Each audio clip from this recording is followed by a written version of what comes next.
You didn't lose anyone. No one died.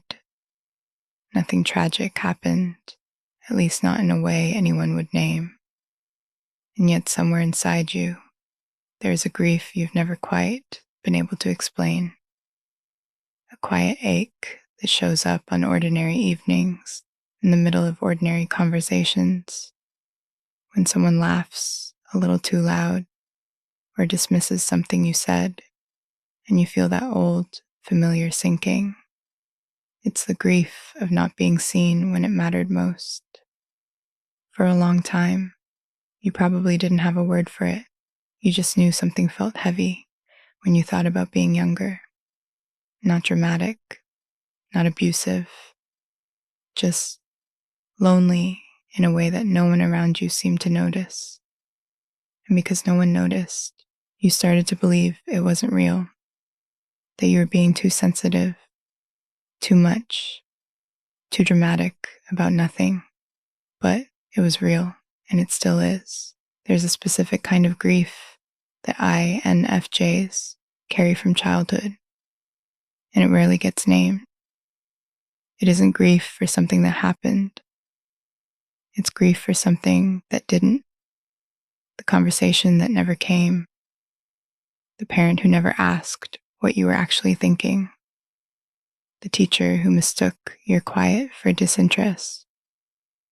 The friend who laughed when you told them the thing you had been holding for weeks. The version of yourself that quietly folded away, one small piece at a time, because there was nowhere to place her. This is what we're going to name tonight. The psychologist John Bowlby, who developed attachment theory, described something he called the environment of evolutionary adaptedness. Essentially, the emotional conditions a child's nervous system expects in order to develop securely: attunement, responsiveness, being met. What Bowlby's later researchers, including Mary Main and Alan Sroufe, found is that children don't only suffer from neglect or harm, they also suffer from what's called misattunement, being consistently misread by the people around them, being loved even, but not accurately understood. The child feels the mismatch. They don't have words for it, but their body registers it. Something is offered. Something else was needed. And over time, the gap becomes the shape of who they think they are. For an INFJ child, this gap is often enormous. You came into the world with a specific inner architecture, dominant introverted intuition, which meant you were absorbing patterns, meanings, subtexts, and emotional undercurrents from the moment you could pay attention. Auxiliary extroverted feeling, which meant you were attuned to the emotional temperature of every room you walked into, whether you wanted to be or not. You noticed things adults didn't think children noticed. You felt things you weren't supposed to be able to feel yet. You asked questions that made people uncomfortable, or you stopped asking them because you learned it made people uncomfortable. And here's the quiet tragedy. Most of the adults around you were not equipped to meet a child like this. Not because they were bad people. Most of them loved you. But loving a child and understanding a child are not the same thing. And an INFJ child feels the difference acutely. You probably remember specific moments, even now. A time you tried to explain something you sensed about someone in the family, and you were told you were imagining things. A time you cried about something that seemed small on the outside, but was enormous inside you, and someone rolled their eyes or told you to stop being dramatic. A time you shared something you'd been thinking about for a long time. A fear, a question, a strange observation, and it was met with a joke or a change of subject or nothing at all.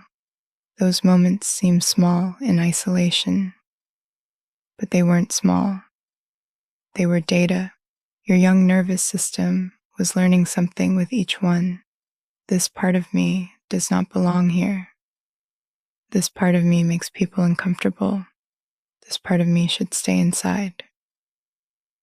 And so you learn to keep the deepest parts of yourself quiet, not because you were told to, because no one seemed to have room for them. The researcher, Elaine Aron, whose work on the highly sensitive person overlaps significantly with the INFJ profile, has written about how sensitive children who grow up in non-attuned environments develop what she calls a shadow self, the parts of them that got labeled as too much, too intense, too weird, too quiet, too deep. These parts don't disappear. They go underground, they wait, and they carry grief, because grief is what happens when something real is lost and never mourned. And what was lost for you was the experience of being met, the experience of someone looking at you and seeing what was actually there. Not the well-behaved child, not the quiet one, not the good student or the sensitive one or the daydreamer. You, the one underneath all of that. This is why, as an adult, certain moments still land like a bruise. Someone interrupts you mid-thought, and you feel a flash of something that seems disproportionate to the moment, because it isn't just about this moment. It's about every moment. Someone assumes something about you that isn't true, and you feel yourself go quiet inside. And the quiet is old.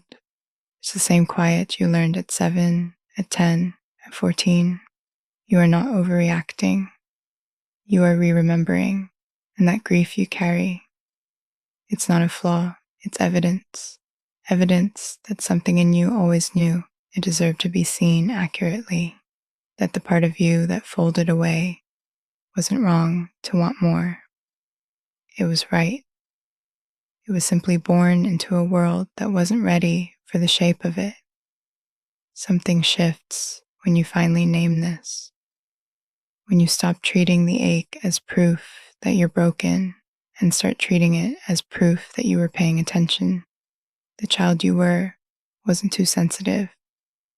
She was accurate. She was noticing what was actually missing. And the grief you feel now is her still asking to be acknowledged, not fixed, not solved, just acknowledged. You don't have to do anything with this grief tonight. You don't have to journal about it, or resolve it, or forgive anyone, or move on from anything. You just have to let it exist. Let it be real. Let the part of you that has been carrying it know that someone, even if that someone is only you in this moment, finally sees it clearly. The interesting thing about grief that is finally witnessed is that it softens, not disappears, softens. It stops taking up the whole room. It becomes something you can hold in one hand instead of something that lives in your chest. And in the space it leaves behind, something else can grow, a slower self-trust, a gentler relationship with the parts of you that once had to hide, a quiet knowing that you are allowed, now, to be fully here. You were not too much. You were not imagining things. You were a child with an unusually attentive inner world, and you needed people who could meet you there. That you didn't always have them is a loss. It is allowed to be a loss. If any of this has settled somewhere true in you tonight, you might stay a while. There are other quiet things worth naming, and this channel is a place to name them without rush, without shame, a quiet place for deep minds.